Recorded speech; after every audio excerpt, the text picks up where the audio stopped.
নমস্কাৰ সকলোকে আকৌ আহি গৈছো বহুত দিনৰ পাছত মই সুস্মিতা আপোনালোকৰ সৈতে আপোনালোকে চাই আছে ডেইৰী ফাৰ্ম অফ আসাম বহুত দিনৰ পাছত আজি আকৌ এটা ভিডিঅ' বনালো কিন্তু মানে ভিডিঅ'টো কিহৰ ওপৰত বনাম নিজে ভাবি পোৱা নাই তো এনে আহি আৰু গোৱালি ঘৰত আহিছিলো আৰু গাই কেজনীক মানে আপোনালোকৰ লগত অলপ শেয়াৰ কৰি দিলো আৰু ইফালে আমাৰ এই আপোনালোকক আগৰ এটা ভিডিঅ'ত মই শেয়াৰ কৰিছিলো যে আমাৰ ইফালে গোহালিটো অলপ বঢ়াই আছিল এতিয়া কমপ্লিট হ'লহি আৰু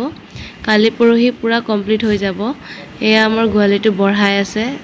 তলত পকা কৰি দিলে আৰু ওপৰত টিনচিন লগোৱা হৈ গ'ল সাইডেদি খোলাই থাকিব আৰু এতিয়া কি কয় আৰু এনেকুৱাকৈ থাকিব পিছত বেৰ চেৰ লগাই দিব আৰু